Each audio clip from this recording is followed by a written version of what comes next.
এই নাও তোমার চা আর মুড়ি। আরে অত ভেবো না, সব ঠিক হয়ে যাবে। নাও নাও, চাটা খেয়ে নাও, না হলে কিন্তু ঠান্ডা হয়ে যাবে। চিন্তা কি আর সাধে করছি গিন্নি? স্যার কত ভালো মানুষ ছিলেন, এত বড় বিচারপতি হাইকোর্টের, তাও কি অমায়িক। আমাকে কখনো ড্রাইভার বলে হেও করেননি।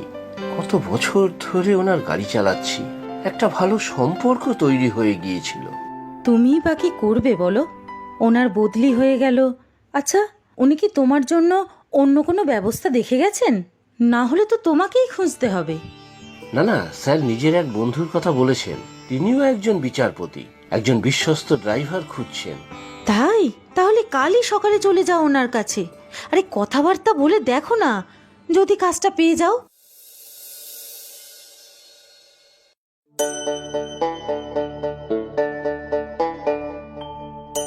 আসুন আসুন, আপনার কথাই অরুণ আমাকে বলেছিল।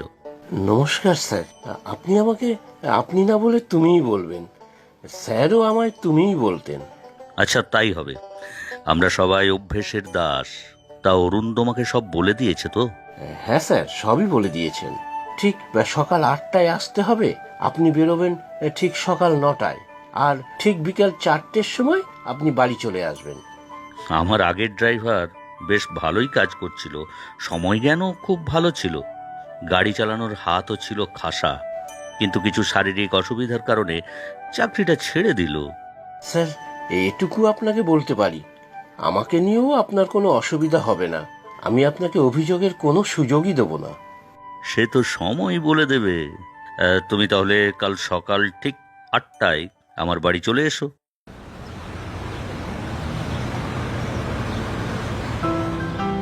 আরে বিনিমা, স্কুল থেকে কখন এলে? স্কুল কি আজকে তাড়াতাড়ি ছুটি হয়ে গেল? হ্যাঁ বাবা, কদিন বাদেই তো বার্ষিক পরীক্ষা, তাই এখন কদিন স্কুল বন্ধ থাকবে। একেবারে পরীক্ষার দিনই যাব। তা বিনিমা, পড়াশুনো কেমন হচ্ছে? তোমার বিনিকে পড়াশোনা নিয়ে কোনো কিছু বলতে হয় নাকি?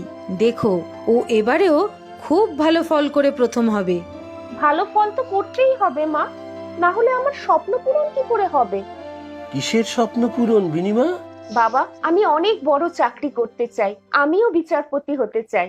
সে তো ভালো কথা, কিন্তু বিচারপতি হতে চাও কেন? কেন জানি না বাবা, সেই ছোট থেকে দেখে আসছি যে তুমি বিচারপতিদের গাড়ি চালাও। আমারও স্বপ্ন যে আমিও কালো কোট পরে আদালতে ন্যায়ের বিচার করব। তুমি দেখো, আমাদের বিনি ঠিক পারবে। পড়াশোনা করে অনেক বড় চাকরি করবে। তোমার এই কষ্টের পরিশ্রমের মান বিনি রাখবে, দেখো।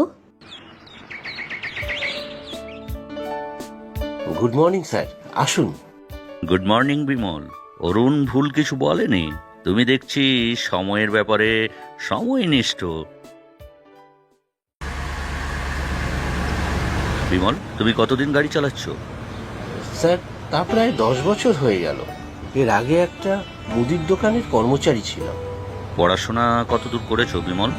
কলেজে ভর্তি হয়েছিলাম স্যার, ইচ্ছে ছিল কলেজ পাশ করে ভালো চাকরি করব, কিন্তু বাবা অসুস্থ হয়ে পড়ায় আমাকে এই সব সংসারের দায়িত্ব নিতে হয়, তাই পড়াশুনো ছেড়ে দিতে হয়। তোমার সংসারে কে কে আছে? আমি, আমার স্ত্রী আর আমাদের একমাত্র মেয়ে বিনিতা। নিজের চেষ্টায় স্কুলে ভালো ফল করে। স্যার, কোর্ট এসে গেছে।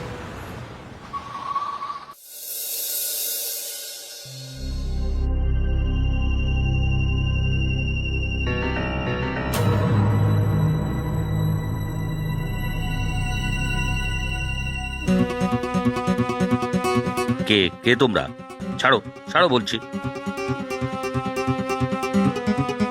এ কি, স্যারকে কারা ঘিরে ধরেছে? কে কে তোমরা? স্যারকে ছেড়ে দাও। কি কি ভেবেছো কি তোমরা? ভয় দেখিয়ে আমার মুখ বন্ধ করবে? দোষী শাস্তি পাবেই। আহ!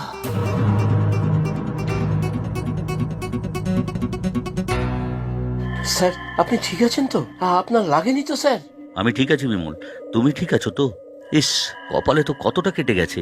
চলো চলো আমার সাথে, একটু ফার্স্ট এডের ব্যবস্থা করতে হবে। আপনারা সমাজকে অপরাধ মুক্ত করার চেষ্টা করেন, তাই তো আপনাদের কাজে বাধা দেওয়ার জন্য বারবার আপনাদের আক্রমণ করা হয়। প্রাণহানির চেষ্টা, ঘুষ দিয়ে মুখ বন্ধ করা, এ তো প্রায়ই লেগে থাকে। কিন্তু ভয় পেয়ে থেমে গেলে তো চলবে না। একটা কথা বলবো স্যার? হ্যাঁ বলো না, কি বলবে বলছিলে? আমার মেয়েও স্যার বড় হয়ে বিচারপতি হতে চায়। অনেক ছোট থেকেই ওর এই স্বপ্ন। আরে তাই নাকি? এ তো খুব ভালো কথা। আমি আর আমার স্ত্রী অনেক কষ্ট করে আমাদের মেয়ে বিনিকে মানুষ করছি, যাতে ওর স্বপ্ন পূরণ করতে পারে। একদিন তোমার মেয়েকে আমার বাড়িতে নিয়ে এসো। নিশ্চয়ই নিয়ে আসবো স্যার। আজ তাহলে চলি। আর আপনি একটু সাবধানে থাকবেন স্যার। আজ যা হলো। আরে না না না, এইসব কিছুই আমাকে থামাতে পারবে না। তুমিও সাবধানে থেকো। তুমি আমার জন্য যা করলে বিমল, এটা কেউ করবে না। সবারই তো প্রাণের ভয় আছে। স্যার, এ আমার কর্তব্য। আমি থাকতে কেউ আপনার কোনো ক্ষতিই করতে পারবে না। কি যে করো তুমি? গুন্ডা বদমাইশদের সাথে লড়তে গেছো? আচ্ছা, তোমার যদি কিছু হয়ে যেত, আমি আর বিনি কি করতাম বলো তো? আমাদের তো তুমি ছাড়া আর কেউ নেই। আমারও তো তোমরা ছাড়া কেউ নেই, তবে স্যারকে রক্ষা করাও আমার কর্তব্য। তা বলে গুন্ডাদের সাথে লড়তে যাবে? ওদের হাতে ছুরি, বন্দুক, আরো না জানি কত কিছু থাকে। মা, অন্যায়ের প্রতিবাদ তো করতেই হবে। তবে বাবা যে ভয় না পেয়ে গুন্ডাদের সাথে লড়াই করেছে, এটা সহজ নয়। সমাজ এখন বড়ই দূষিত। ভয় পেয়ে পিছিয়ে থাকলে চলবে কেন? বিনি, কাল একবার তোকে স্যারের কাছে নিয়ে যাব। স্যার তোর সাথে কথা বলতে চেয়েছেন।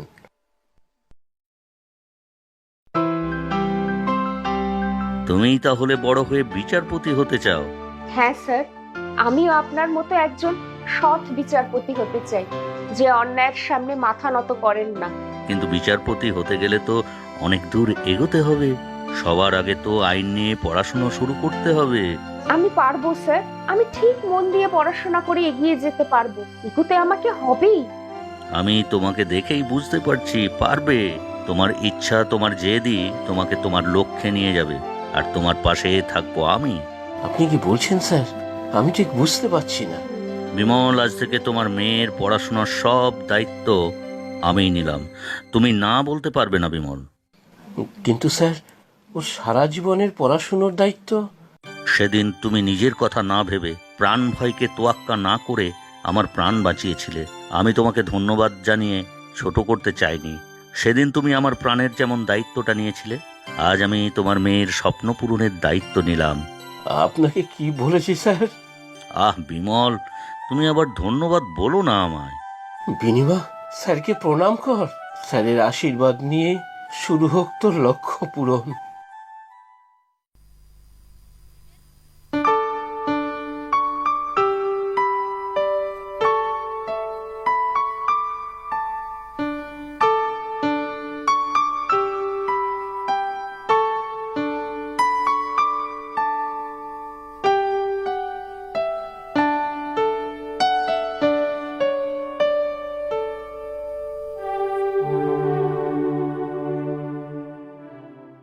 বিনীতা, আজ আমি খুব খুশি। তুমি এলএলবি পাশ করেছো, কিন্তু তোমার লক্ষ্য পূরণ এখনো হয়নি। জুডিশিয়াল এক্সামিনেশন পাশ করে তোমায় বিচারপতি হতে হবে। স্যার, আপনার আশীর্বাদে আজ আমি এতদূর আসতে পেরেছি। আমি নিশ্চয়ই পারবো জুডিশিয়াল এক্সামিনেশনে ভালো ফল করে বিচারপতি হতে। পারতে আমাকে হবেই। বিনীতা, তোমার এই অদম্য মনের জোর ও ইচ্ছা শক্তি তোমাকে এগিয়ে নিয়ে যাবে।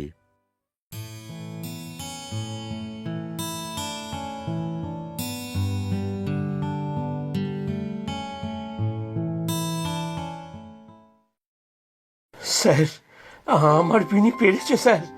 ও পেরেছে বিচারপতি হতে। আজ সত্যিই ও বিচারপতি। বিনীতা তার বাবা মায়ের কষ্টের মান রেখেছে। ও তোমাদের মুখ উজ্জ্বল করেছে।